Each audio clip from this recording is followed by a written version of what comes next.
Did you know that the baby boomer retirement crisis is here? Did you know that?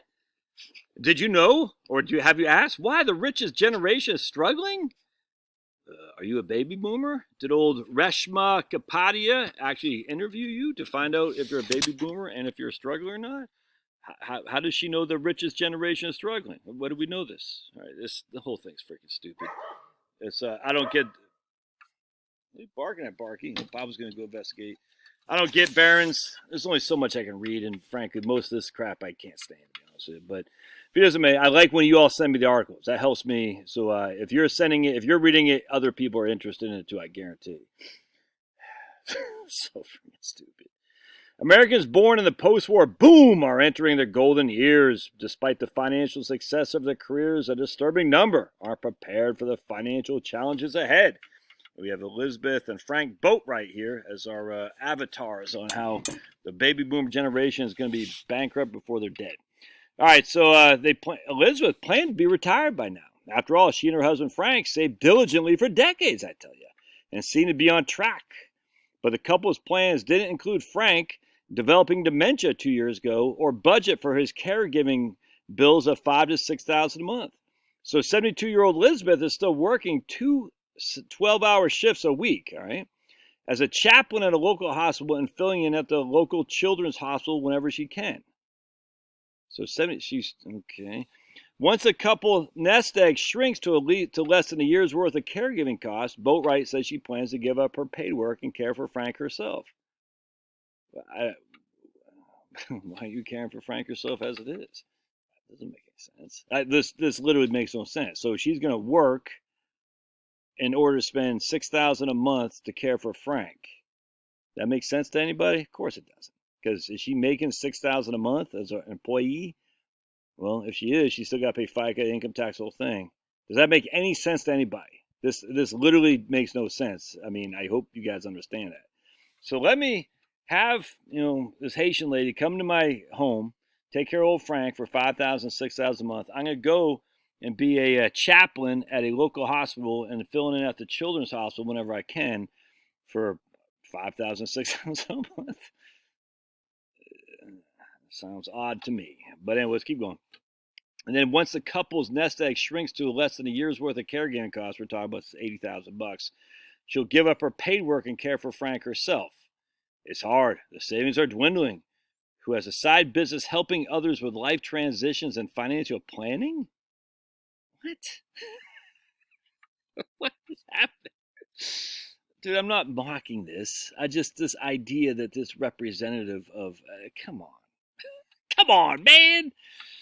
Even Sniffy Joe, isn't that dumb? Oh, my goodness. There's a blimp in the sky that's the size of, no, we call it a balloon that's the size of 3 school buses, and we don't even know if it has explosives on there, but let's just watch it. Dude, the whole thing, it's just, everything's a joke. You have to laugh. Her current situation, juggling work and Frank's needs, is definitely exhausting, yet the prospect of giving up her paycheck and watching their savings shrink is even more. Okay, that makes sense. So anyway, I don't buy Barron, so we're just going to go into, I don't even know if I can see the comments. Okay.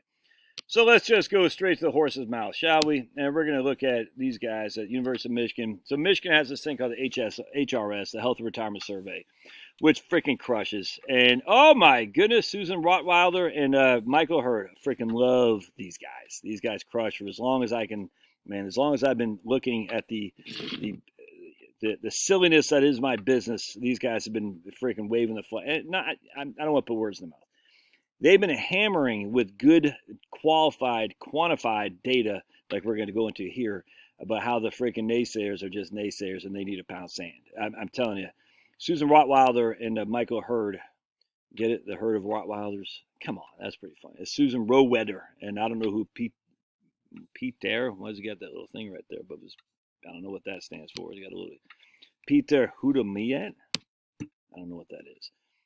Or Hudamaya. I don't know who that is, but I do know Michael. I don't know them, but I've freaking been reading these guys for years. Done video. They just crushed it. The lifetime risk of a spousal nursing home use and its economic impact on the community dwelling spouse, which is literally right here. There's old Frank, the lifetime risk, right, of a spousal nursing home use. All right, so she has Frank in an assisted living facility, in-home care, well, maybe a skilled care, I don't know. But the lifetime impact of Frank and its economic impact on the spouse right there, on old Elizabeth. All right, let's go into it. And this is Dateline, September 2021. All right, and HRS. So let's just go into this real quick because I want to kind of go into what the HRS is. Introduction. I want to go into the methodology here if we can find it. Hold on a second. Retirement study is a longitudinal survey that's representative of the U.S. population older than 50. The first HRS wave was fielded in 1992, and follow-up waves have been collected every other year since. In this project, we analyzed public use data from all 14 waves between 1992 and 2018. All right. We interviewed about 20,000 people. The HRS interviews about 20,000 individuals per wave. Every 6 years, refresher cohorts of 51 to 56 are added to the sample to maintain its age representation. Their HRS uses a stratified random sample of U.S. households in which one household member is eligible. All right. A critical feature of the HRS for the study is that the HRS follows individuals and spouses into nursing homes. I mean, you don't like Susan and Michael aren't like, hey, I'm right behind you, watching you. You didn't wash your hands. Though the initial sampling is community-based, the HRS represents the entire nursing home population after about 3 waves after cohorts enter the survey due to the high mortality rates in nursing homes. Cuomo. Few other household surveys follow individuals into institutionalized settings. The HRS stands out for the long follow-up period it covers. I cannot stress this enough. My man, who's now with T. Rowe Price, Banerjee,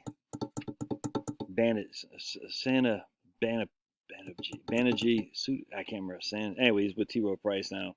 He talks about this in his writings when he used to write for EBRI, Economic Benefit Research Institute. Like, this is literally factual boots on the ground. This isn't make up freaking climate change craziness. We got all these models. You're like, well, no, this is real live people. All right, so I'm just gonna cut to it and show you what they come up with, and I'll put the link and you can read it for yourself. It's freaking fantastic because these guys crushed it. Because this is real life data. And if you're postponing your retirement to spend with your wife because you're worried about being like Frank, you can do that. But I'm gonna share with you the likelihood of that happening is not high. All right, so let's go into this right here. We're going to go to the abstract. A single person in a nursing home is relatively well protected financially from nursing home expenses because Medicaid covers those expenses once assets are depleted. Couples, however, are less well protected because the high cost of nursing homes rapidly depletes household assets, possibly impoverishing the surviving spouse. So Frank is in a nursing home. Elizabeth is the surviving spouse in the community. Well, she's still in the community. Frank's still alive, I grant you, but you get it. Despite Medicaid provisions that shield spousal assets up to some threshold, I think it's like $2,000 in your house or something like that. In this paper, we estimate the lifetime risk that one spouse will reside in the community, Elizabeth, while the other resides in a nursing home, Frank, and the distribution of the accumulated number of days spent in a nursing home and cost. We use data from the longitudinal health and retirement study and follow individuals and their spouses from age 70 until death. We also examine how spousal nursing home use affects families' financial outcomes, and to one extent, Social Security income protects the community residing spouse, Elizabeth, from the adverse effects of the spousal nursing home use. So what Social Security providing for her while Frank is over here in the nursing home. And again, assisted living, nursing home, in-home health care, I'm throwing it all in one fell swoop. We find that a 70 to 74-year-old married person who lives in the community, that'd be Elizabeth, faces a 34.3% chance that his or her spouse will move into a nursing home before death. When they do, spouses spend about 9 months on average in nursing homes. Okay, so 1 out of every 3, Frank, will go into a nursing home. When they do, now this is married people, by the way, who reach the age of 70 to 74. So you got to be married, you got to make it to 70 to 74, and they find 1 out of 3 Franks go into a nursing home, and they spend on average 9 months, which of course skews that averages higher because we know that people who spend 60 months skew it to longer because more people are spending 4 months in there. All right, so whenever you have averages, we'd like the median. They don't provide that here. So we'll just go with the average still. It's less than a year, which is interesting when it comes to Medicare. All right, let's keep going. Let's see. When they do, spouses spend about 9 months on average in the nursing homes, and the average out-of-pocket expense is $19,800 in 2019 dollars. $19,800 in 2019 dollars. We find that the spousal nursing home use significantly decreases household assets and increases the risk of further impoverishment.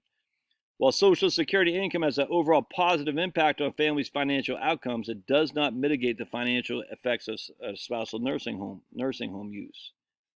All right, so let's keep going now because I want to show you some of the tables. Pretty big sample size, almost 2,000. That's the 1,863. All right, let's keep going down. All right, so we're going to see here real quick. 8.2% of people 85 and above any spousal nursing home use. 8.2%. 4.8% of the people 80 to 84. 3%. So you can see the younger you are, the less likely you are to be in a nursing home for a spouse. And then you have the lifetime using splicing, and you're saying about a third. The cumulative amount would be a third of those people use some sort of nursing home. Spousal nursing home nights, 96 nights. There's a cost right there. That's interesting. That's cross-sectional. All right, so basically what's happening here is we got cross-sectional, longitudinal, and they're saying cross-sectional. You can see that the older you get, what the longitudinal is, they're following these people here. So they're starting here, they're going, I hope that makes sense. It might not, but it's okay. A third of the people, if you're losing longitudinal things, say, hey, if we're starting from a guy who's 50, a husband and wife, Frank and, what's her name, Elma? No, Elizabeth. We're starting at 55 to 59. We're walking them all the way through. When we walk them all the way through, a third of the people have Frank in the nursing home. And the average would be about 96 nights. The spousal nursing home nights is 96 nights, which flows very well with Medicare. Very interesting how that works. Spousal nursing home cost, I don't know what that's 67.80. I'm not sure if that, I don't know, because we already said the average was what, 19,000 out of pocket. So I'm not sure what else that consists of. You can read it, but anyway, we'll say 19 to 20,000 bucks out of pocket expense for 96 nights. Okay, that's pretty good. Let's keep going though. I want to show you what else was interesting to me. Duration of spousal nursing home stay. All right. The average for women was, so again, this will be the people who actually go to a nursing home. The 102 days, 3 months or so. For men is 96 days, all right? But check this out, the spending, which is very interesting. Women spend a lot more. I was surprised by that, actually. Because, again, we're talking about spousal. I always thought the men would go in there first, but maybe the men die. I don't know. But what's interesting to me is those with less in high school don't spend very much. Because that means Medicaid's picking up. I don't know. It's these right here that skew that. So I haven't done it, but if you take these four numbers and divide by, I imagine if you take these four numbers right here and divide by 4, that's probably, or divide by, maybe not 4, but and then probably about these percentages here. But anyway, for simplicity, take these 4 numbers and divide by 4 for simplicity. That's going to give you 20,000 bucks on average is what your out-of-pocket costs are. But who's spending most of the money? It's the college people, the people with the money to spend to begin with, the self-insure. You see what I'm saying? I hope that makes sense, man, because I'm sitting there thinking, whoa, some college, high school, less than high school, they don't spend a huge amount, maybe because Medicaid's. And again, this is just the people who actually go in. It's the people who have money who spend the most. I find that interesting. I actually find it quite fascinating. Why do the people who have the money spend the most? Maybe because they have this big debt and they can't afford to watch Frank? I don't know. They got mortgages to pay? I bet that's probably the case, man. I don't know that. I just found that a significant jump from less than high school, some college, and boom, college. Literally 4 times the amount spousal out-of-pocket nursing home spending for people who have some for college relative to everybody else. See the tables about, and I'm not going to dive into this. But you can see it. But total assets after what happens to a nursing home. Yeah, you spend your assets on a nursing home. That's what, I don't understand. Why would that be? I mean, that's what insurance is for. Insurance is you spend your asset on insurance. If you don't buy the insurance, then you're going to have to be self-insured, which means you spend your assets down if something were to happen. This is just the basic stuff of insurance versus no insurance. I don't understand. Like, oh my goodness, they spent down some of their assets. Well, what did you flip and do? Of course they did. It's kind of like you go into retirement, you spend down your assets. Well, of course, I saved the money to spend down my assets. Just see if anything jumped out at me here. Household's financial position. Yeah, you can look at all this. Anyway, I'm done. Again, the idea that the vast majority of us are going to spend significant amounts of money in nursing homes, and I don't even know if they're throwing assisted living in there. I don't even know if they're throwing in-home health care. I don't know. You can do the research. But here they're just saying nursing homes, so we'll just go with it. I frankly don't care. Show me the evidence. Because that evidence that Susan and Michael just showed is pretty comforting, frankly.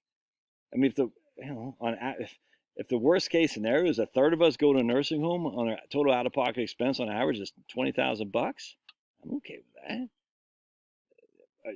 So the alternative is to work for a couple more years? What?